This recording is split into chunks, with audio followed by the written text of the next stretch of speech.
Hi, everybody. This is Rock Kaput, two Germans talking about rock music and metal. Um, Today, with me is Alex. Hi, Alex. Hi. And I'm Oliver. And today we are talking about Slayer, and we're going to rank their studio albums, 11 studio albums. And yeah, Alex, why don't you start? And as an introduction, maybe you can tell us something about your relation to Slayer. Okay, Slayer, they kind of were always around. Of course, I knew about them. I've never seen them live, but before going in this exercise, I was only familiar with Rain in Blood, maybe their most famous album, and I liked it. But for some reason, I didn't go deeper into the discography, which was very interesting. And there was stuff I liked very much, and there was stuff I didn't like as much. Yes, that's my relationship ship with Slayer. And let's start with the ranking. They have 11 studio albums. We decided not to include Undisputed Attitude because it a covers album, a very good one. I like it a lot, but it is not included here. So which leaves 11 albums to rank. So my number 11 is 2001's God Hates Us All. Um, it was, yeah, I don't know. I don't dislike a lot of things about that album. For example, the production. It has a very unslayer, yeah, I don't know. Um, it sounds very different. I mean, they tried a lot to use a different production, and this one, I don't know. I don't really like it very much. I don't like the lyrics. The lyrics are really, I don't know what happened here. They sound like very bad emo lyrics to me. Maybe they tried to go more into this direction because it was popular at the time, and this also the singing. They're really. I think, in my opinion, the worst moments in the Slayer discography appear on this album, in my opinion, and I really don't like it at all. There is one decent track called Bloodline. That's the only exception. I would say that one is okay, but otherwise I don't like it. So my number 10 is Diabolos in Musica, which is probably it's called by many fans their new metal album. They tried to emulate a little bit the famous Ross Robinson sound, and it doesn't sound too bad, but and it has its moments, but it is clearly a product of its time, and I never liked new metal that much. I'm not a Korn fan at all. I'm not a Limp Bizkit fan, so it's not really something for me. But still a little bit better than God Hates Us All. So my number 9 is World Painted Blood from 2009, which is much better than my number 11 and 10. It's an okay album. My highlights are Human Stray and Playing with Dolls to me. Pretty good album, but not Slayer at their best. My number 8 is Christ Illusion. It was Dave Lombardo's return um, in the year 2000. It's also a very good album. I like it. That's why it's number 8. But otherwise, I don't have much to say about it. My number 7 is, yeah, maybe a little bit low, but yeah, I had some problems to find out where to rank it in the. But by number 7 is Show No Mercy, their debut. It is also very much a product of its time. It was, yeah, there it is. It was the early era of thrash metal, which is a very interesting era and a very exciting era. I like this era a lot. I'm also a big fan of the Kill 'Em All album by Metallica. Very good album.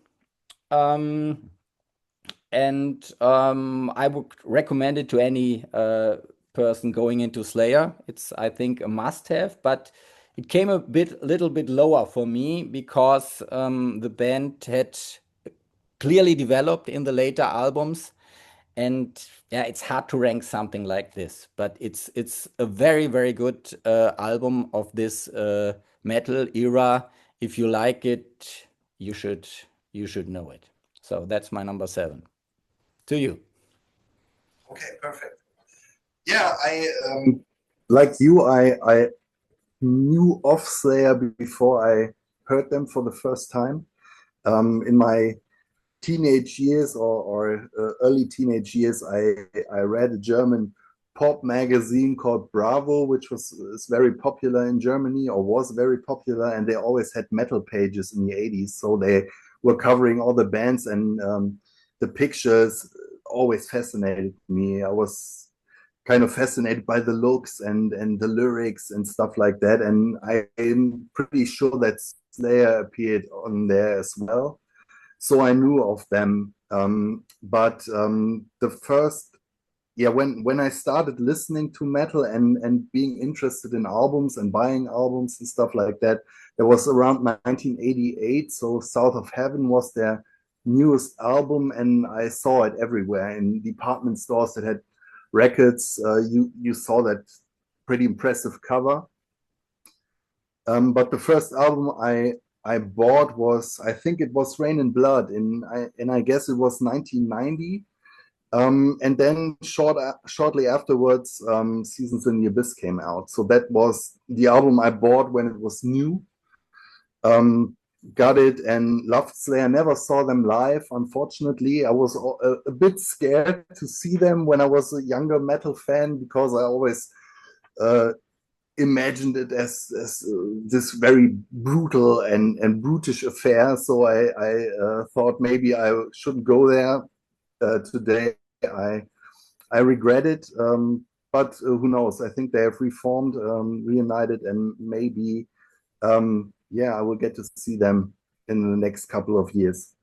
So to dive in, we have the same number 11, God Hates Us All from 2001. It's the only Slayer studio album I don't own, and I was out of metal when it came out. It came out famously on 9/11, which is either bad or very good timing for Slayer. I don't know. You can decide just for yourself. Um, uh, and so I listened to it for the very first time going into this exercise, and I struggled to get through it because I don't like it at all.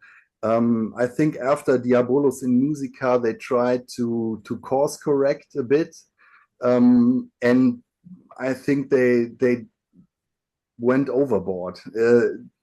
They tried obviously to make it very heavy, very angry, and it's an abrasive album. It's hard to listen. I think Tom Araya's vocals are grating. He's screaming throughout the whole album, and yeah, I had trouble to get through it. And I think it's way worse than Diabolus in Musica, which many people think of as their worst. So that's my number 11, and of course, Diabolus in Musica is number 10. It's the last Slayer album I bought when it came out. I don't really remember what I thought of it back then. I lost interest in metal around the time, 1998.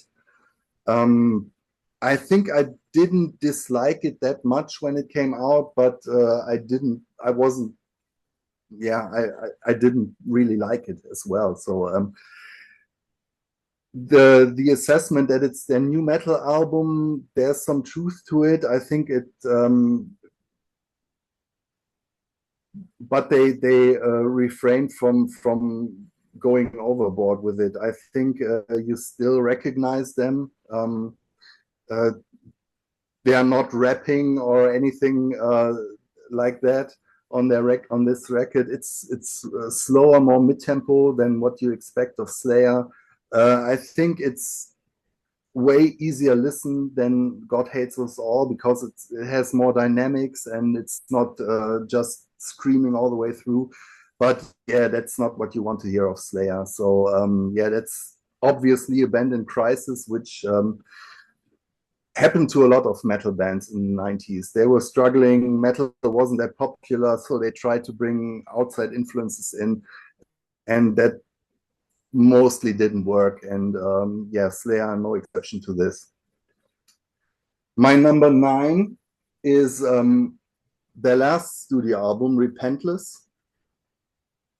When it came out, I bought it. I was happy that Slayer was still there, and the positive thing you can say about them with all their bad albums they made is they never sold out.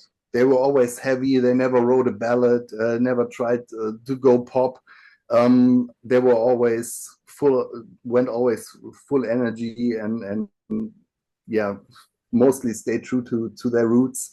And you can say that about Repentless as well.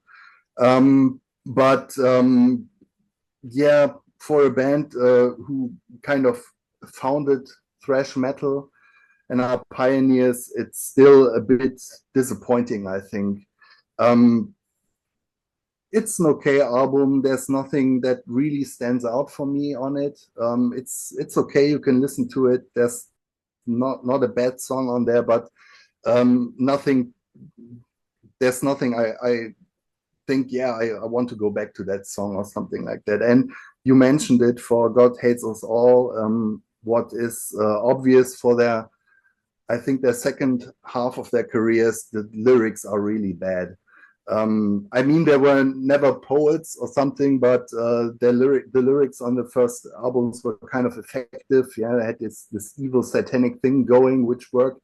And when they started to try to be kind of more commentators of world politics, yeah, it didn't really work out that well. The lyrics are a bit childish, I think, underdeveloped, and they tend to have those stupid puns in their titles, like Repentless. Yeah, it's not a good fit. So that's my number 9. Number 8 is Christ Illusion from 2006. It's an okay album, I think. Like what I said about Repentless, it's a thrash album, fast, heavy, no compromises on there. But there are some things on it that I mentioned before. They have this song on here called Conspiracy, which I think is just a stupid title. And yeah, Tom Araya in the second half of their career or his career, he stopped with the high pitched screams he does on the first few albums, and he sounds more like a hardcore singer, I think. Um, and I think they lost a lot of power with him singing that way. Yeah, but it's an okay album. That's my number 8. And number 7, you already had it, is World Painted Blood. To me, those two albums, Christ Illusion and this one, they are pretty much interchangeable. They There's not much difference between them. I think World Painted Blood has better songs. My favorite is Public Display of Dismemberment, which is almost kind of death metal song. And yeah, I think that's an okay one. But the highlights are yet to come. So these are my first 5. Okay, good. My number 6 is Divine Intervention from 1994. It's the first album with the new drummer, Paul Bostaph, which I think you can hear it a little bit. He has a different energy than Lombardo, and I really like the album a lot. It's a very good 90s Slayer album.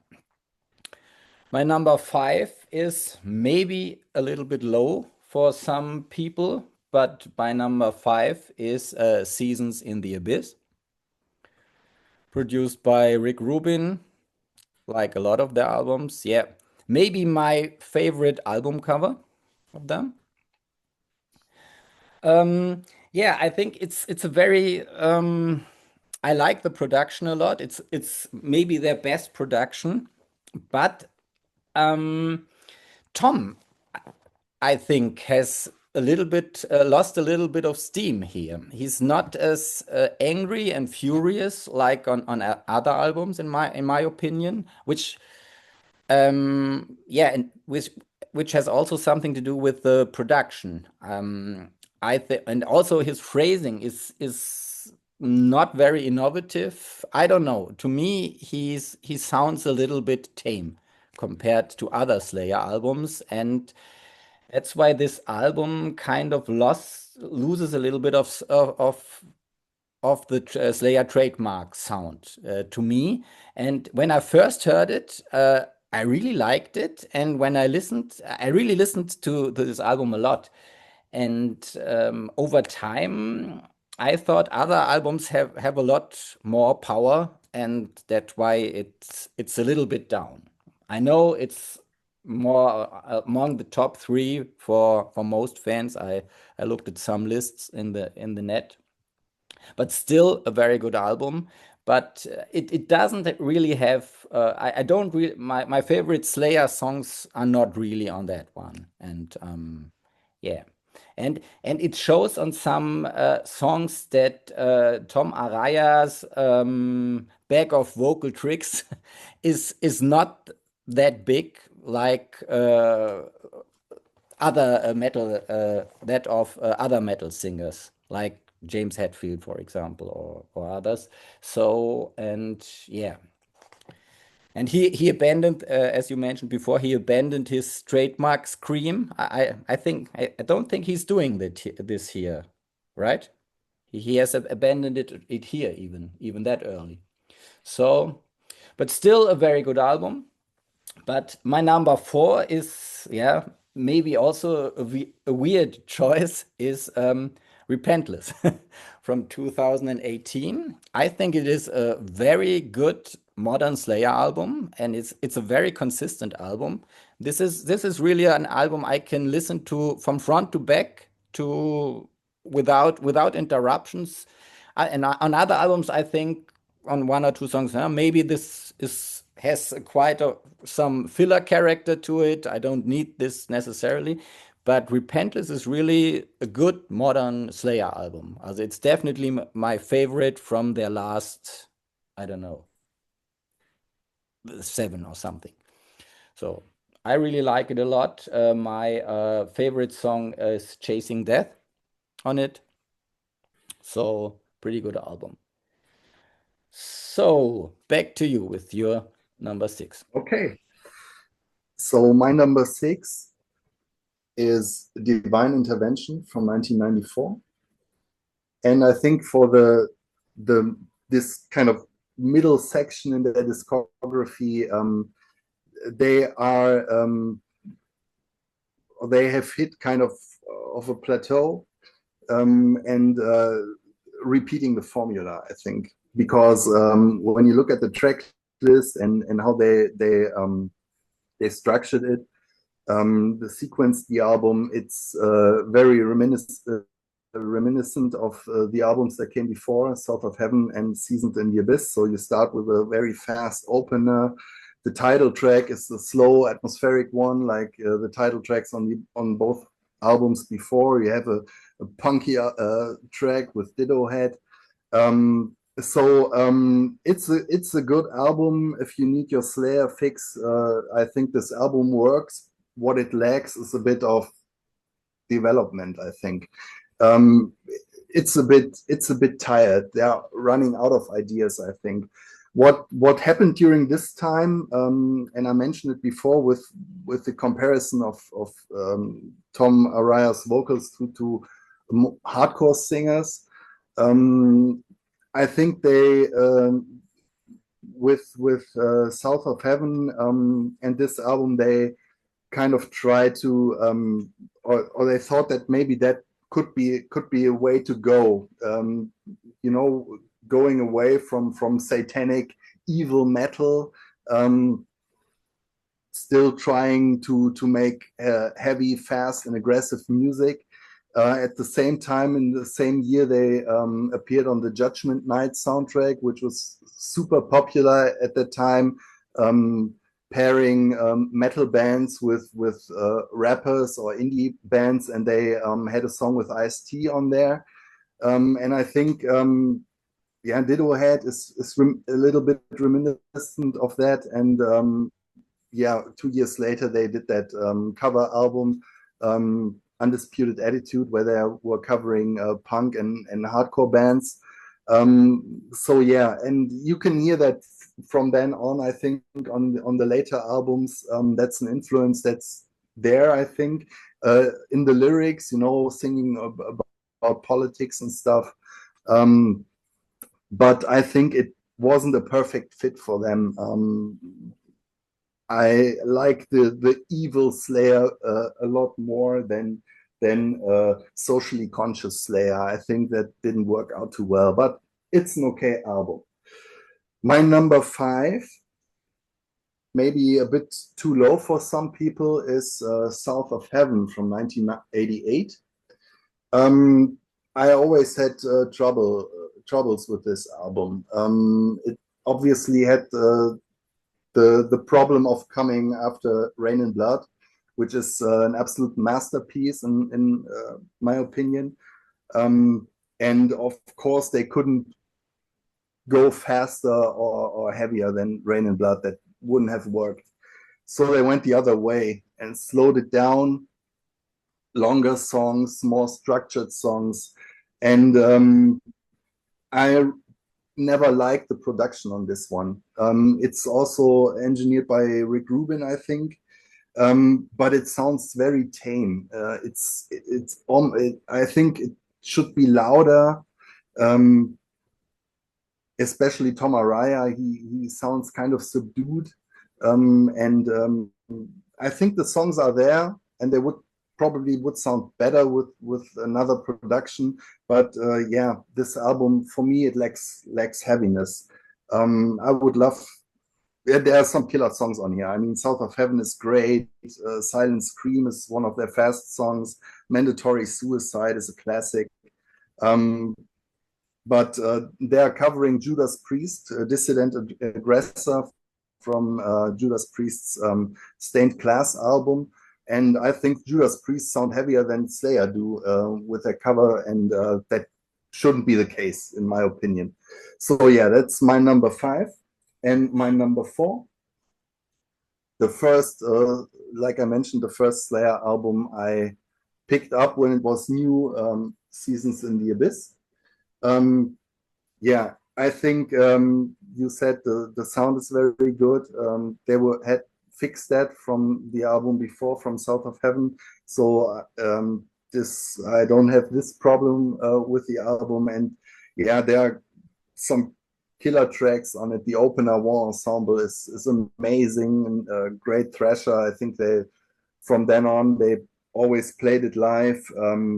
Dead Skin Mask, very creepy, slower song about Ed Gein, the famous serial killer who wore the skins of his victims as clothing. And Hallowed Point is another fast thrasher that is really great, and the title track is also amazing. I remember the video clip back on MTV Headbangers Ball where they were moshing in front of the pyramids in Egypt. Yeah, I always liked that album. Today, yeah, there are some, you could say there are some fillers on it. But yeah, for me, this is probably the last one of their essential albums. So yeah, these are my next three. It's your turn. Okay, we're reaching the top three. My number three is Rain in Blood, their most popular album. And I've known this album for quite a while. It's a very good album, and I think everybody can see why this is a classic still with maybe I think 28 minutes long. Rick Rubin production. It's a very good thrash album. My favorite song on it is Altar of Sacrifice. I like that one a lot. And yeah, it's really a very good album.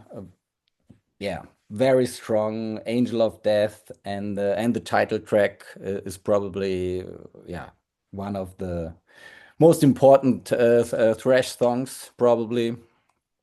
Yeah, very good album, but to me still below two others. My number two is, yeah, maybe surprising for some, is South of Heaven.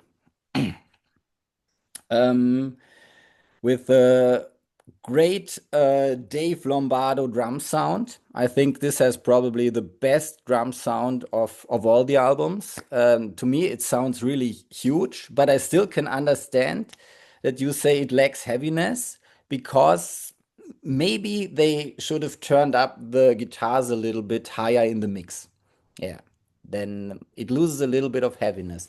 But to me, this drum sound makes it really sound huge, and it's really, I really like to listen to Dave Lombardo going through the tracks. He's really great, and I really like Tom's performance on this. Yeah, I mean it's not really the typical Slayer style. It's very subtle, but um, but I think he's really doing a good job.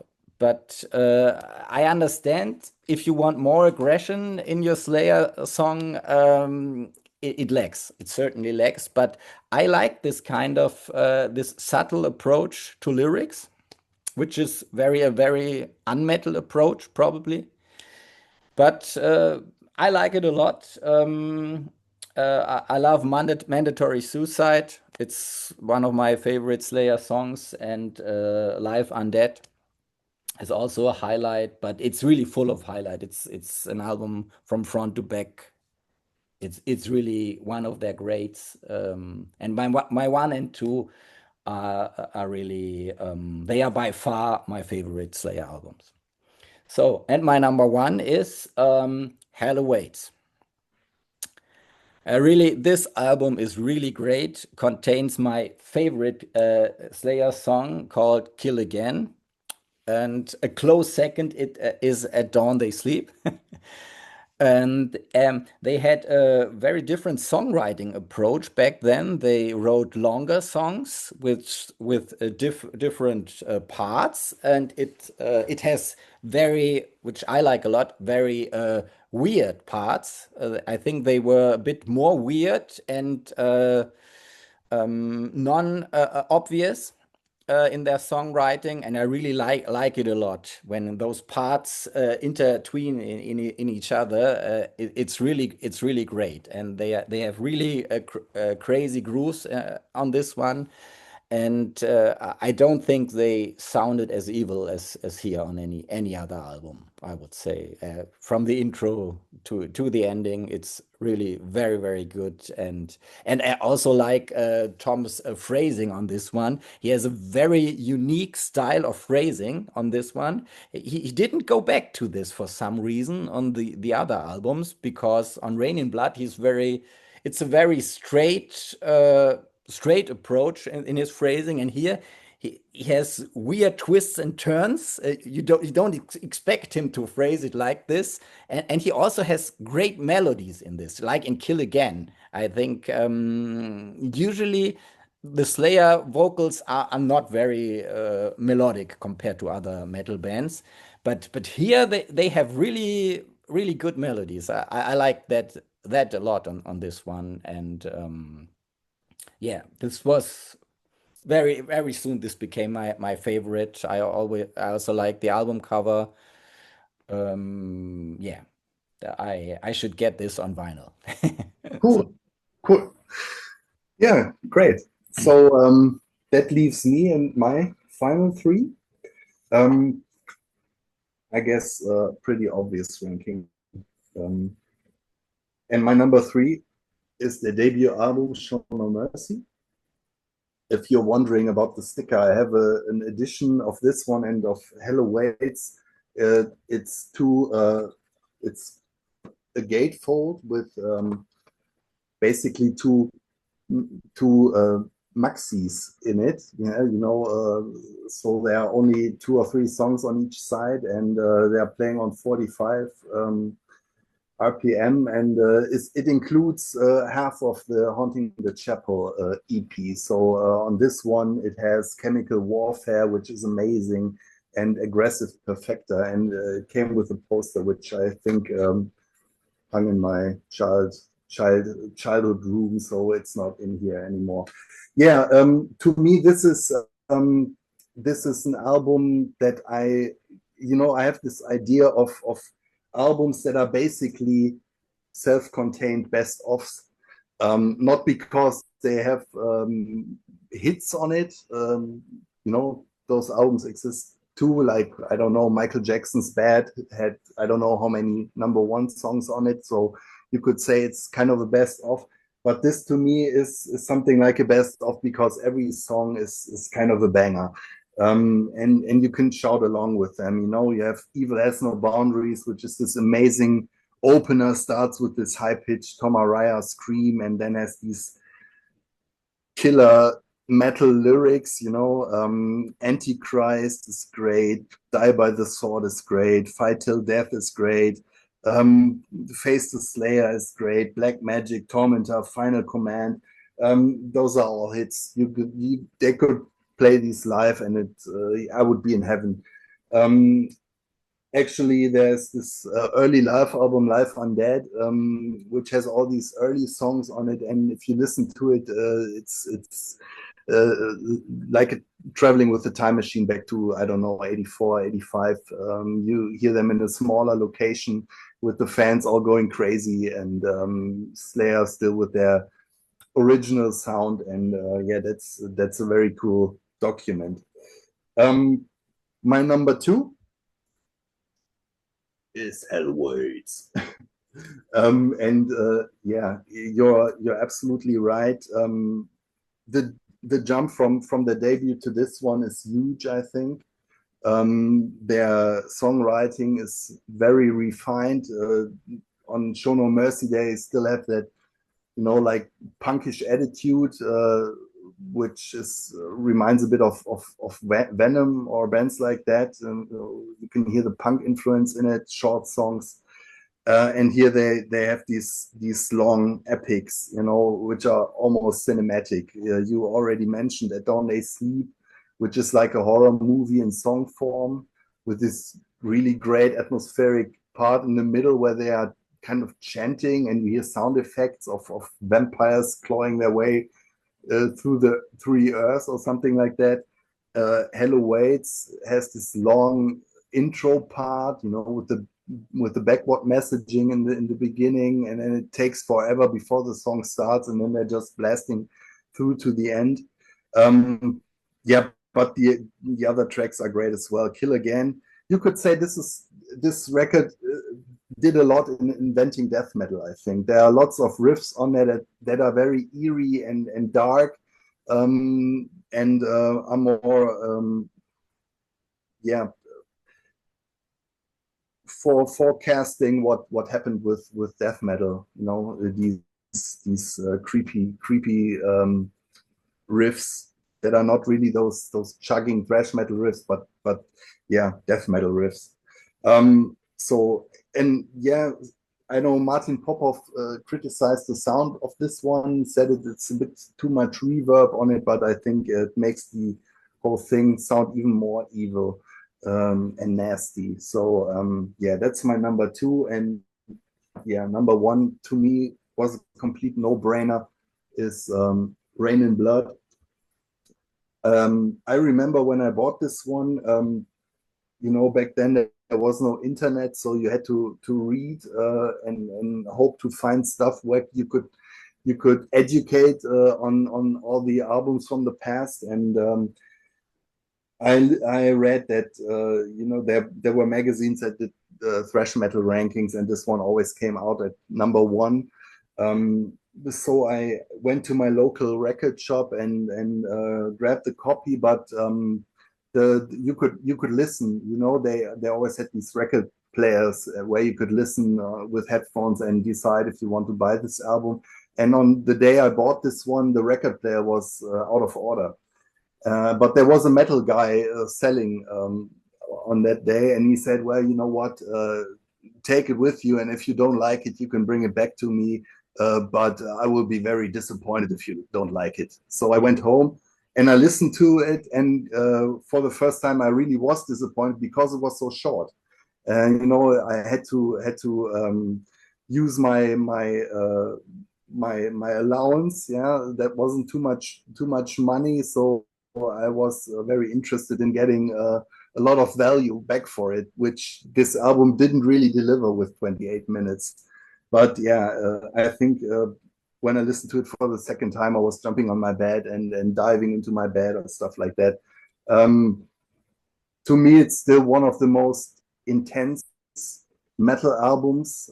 There are not many bands that rivaled this. I think if you're looking at thrash metal, I would say that maybe Darkness Descends by Dark Angel comes close, or Creator's Pleasure to Kill, which is way more primitive than this one.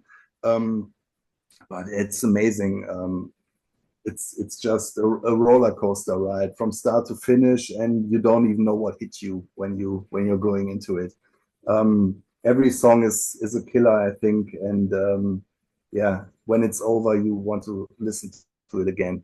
So it's one of my favorite albums of all time, and there's no doubt that this was going to be my number one.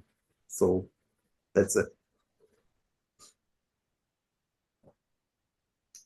Any final words? Yeah, to be honest, I did not know what to expect from your top three. So it was still surprising to me, because there are some Slayer fans who put their debut at number one. So Yeah. I wasn't sure. So yeah. But nice pick. No, for me, the top three were always very clear, I think. But what did you think? Did you enjoy diving into their discography, not really knowing them, or would you say, yeah, okay, I could do without it?